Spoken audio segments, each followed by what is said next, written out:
upravo je aktualno ovih dana curenje podataka, takozvani podaci koji su iscurili iz Pentagona, Europe, Britanije, ali podaci o situaciji i ratu u Ukrajini. Onda neki kažu, Zapad veli to su Rusi podmetnuli, to je sve fotokopija, laž. Rusi kažu ne, to je procurilo iz Pentagona i tako dalje. Ono što je bitno je da ukrajinski generali, rukovodstvo, vodstvo i tako dalje, oni uopće ne prave nikakve planove o ratu, niti o ičem odlučuju. Pentagon i MI6 britanski odlučuju o svemu. Pravi ratne planove, bez krčmara, bez Ukrajinaca, oni su samo govedina. Oni su samo meso koje treba da se sretne s metkom, tako da Ruskije potroše metak, granatu i tako. Strašno. I šta je bitno u tim informacijama, ima poturanja. Po meni istina je sljedeća: netko iz Amerike, netko ko ima pristup u Pentagon, ne hakeri, netko ko se ne slaže s ovom politikom, to može biti neko visoko na položaju u vlasti u Americi, u Pentagonu, u političkoj vlasti, ne znam, je dao, ko ima pristup tim dokumentima, da dio tih dokumenata procuri, da ide na Twitter, na Telegram i na druge kanale. A kad su ova ekipa neokona, Nuland i Blinken i ostali, kad su vidjeli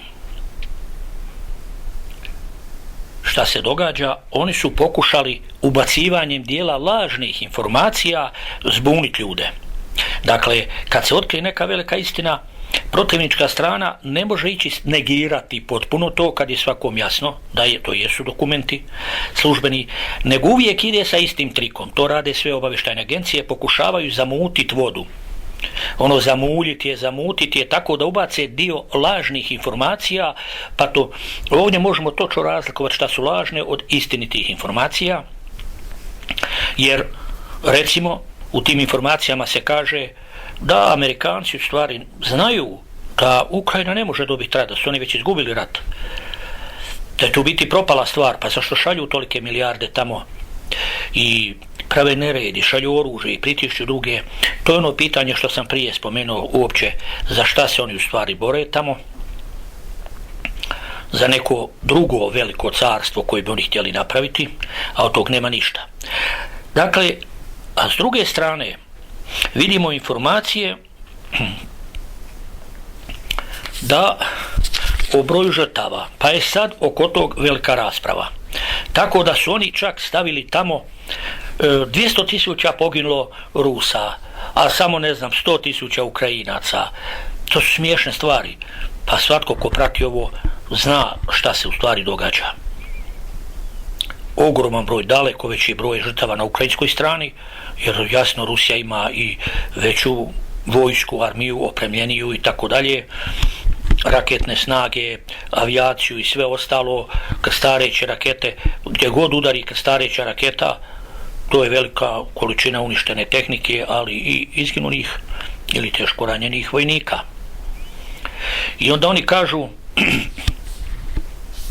na nekim mjestima u tim dokumentima, znači s jedne strane vidimo 200.000, to je ono što su ubacivali, ali vidimo da piše, govorimo o podacima, znači otprilike od početka 3. mjeseca, malo više od mjesec dana su to podaci, da je ukupno poginulo 16 do 17.000, ne 160, 16 do 17.000 ruskih vojnika, a 71.000 ukrajinskih.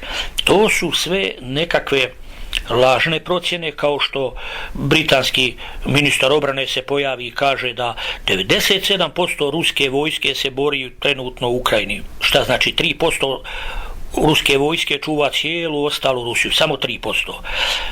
Nevjerojatno, i to onda nalazimo i ovim dokumentima i ljudi se tome smiju, jer vide kogod prati išta o ovome i ima 2 grama soli u glavi, vidi da je to budalaština. Ja mislim da je obrnuto, da 97% ruske vojske profesionalne u Rusiji čuva Rusiju, a 3% ili 5% i angažirano na ono što oni kažu Ukrajina, a to je sad Rusija uključila u svoje teritorije.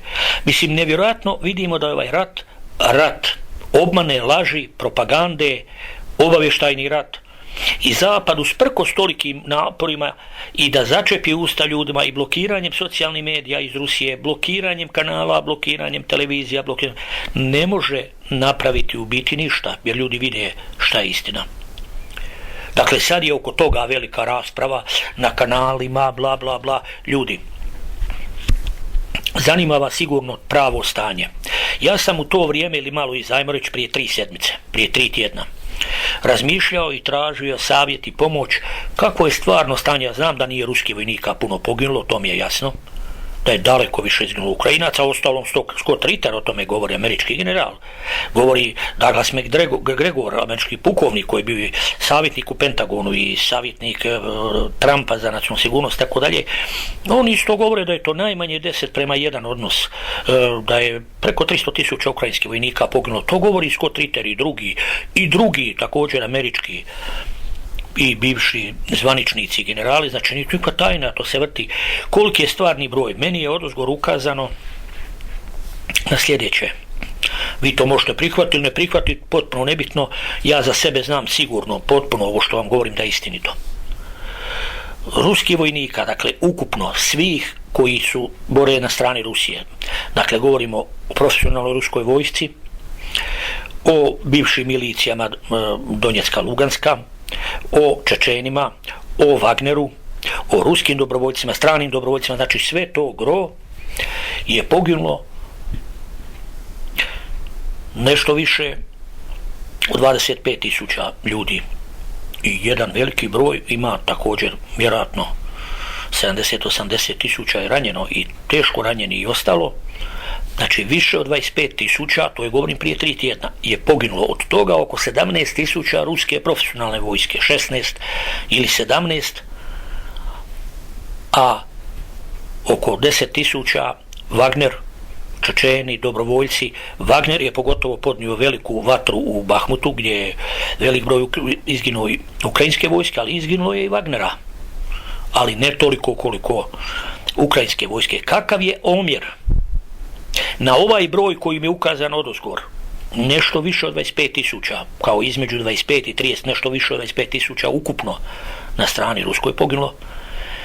Odnos je najmanje, tako mi je ukazano, najmanje 15:1. Znači moguće, to je bilo prije 3 tjedna, moguće da je sad, pošto vidim da udaraju ovim teškim bombama, što bi rekli, klizećim, svuda po frontu i dan i noć, po 20, 25, 30 komada udaraju. To su velike ljudi žrtve. Zamislite bomba o tonu i udari u neka skladišta gdje se čuva oprema i vojska. Pa u krugu od 500-700 metara niko ne preživi, ni ljudi, ni tehnika, ni bakterije.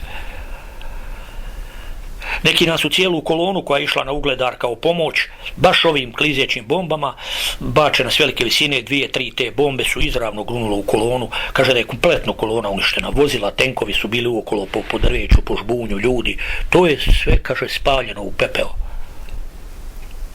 Pa šta mislite koliko ljudi pogine u jednoj koloni gdje ide možda 30-40 auta, tenkova, pojačanje i sve izginu. I kažu koji dio je to brigade. To se stalno ljudi događa, mi samo dobivamo dijelove informacija. Dakle, odnos je najmanje 15:1. Dakle, ako je na ruskoj strani preko 25.000 žrtava, nešto 25 ili nešto više od 25.000, to znači da je najmanje 370-80.000 poginulo Ukrajinaca. Po mojoj procjeni preko 400.000. To znači najmanje, možda je omjer sad i 17:1. To znači preko 400.000. Eto, to je omjer, a oni stavljaju dokumente, oni vode borbu tuđim životima, a svojom guzicom u fotelji. To radi Zapad. Doslovno ismijavaju Ukrajince. Faktički nazivaju i govedinom. Dobro, dosta kvalitetna govedina, dobro popije metak i zaustavi i geler, znaš. Strašno. Evo, to sam htio reći o tim dokumentima, o čemu je sada dosta govora. Tako da evo, vidio sam također ovih dana oslobođenje Odese 1944. godine, što sam već o tom pričao, iz smjera, znači, Zaporožje, Krivi Rog, išlo se na Odesu, kopneno. Mislim, od 3. ili 26.3. do 10. travnja kad je službeno oslobođena Odesa. Znači u 2 sedmice, u malo više recimo od 2 sedmice kad je krenula ta fronta, oslobođena je Odesa. Mi kad danas neki to gledaju kažu pa kako Rusija nije u stanju riješiti Donbas 1 i 2 mjeseca, pa se neki ljute, neki su nervozni, neki kako nije u stanju, a ovi su, Crvena armija je tamo Njemce razvalila, izbacila faktički za 2 tjedna. I to je bila žestoka vatra po Odesi dok su ih dakle izbacili. Evo i vidim da su stavljeni veliki plakati po Donjecku u spomena oslobođenja Odese i kao, mislim nešto ispod da su napisali kao vidimo se uskoro i tako dalje. Ali, evo to je bila Crvena armija. Oni su kad su išli su kao oluja. Tako, a u vezi broja žrtava očito je da je Rusija išla na to da što manje im ljudi gine, umjesto toga da upotrebe što više tehnike, tehnologije u kojoj su nadmoćniji, jer nije to samo izginu ljudi, treba dati mirovine, treba ranjene, teško ranjene liječiti, treba, to je veliko i financijsko izdavanje, a ujedno Rusija je čuvala glavne svoje snage, profesionalnu vojsku, profesionalnu tehniku i to čuva ako dođe do izravnog sukoba sa NATO-om. Evo, toliko o tim dokumentima i eto iznio sam vam podatak što ja vjerujem da je na što mi je ukazano, nije omjer ni 10 ni najmanje 15:1. Evo.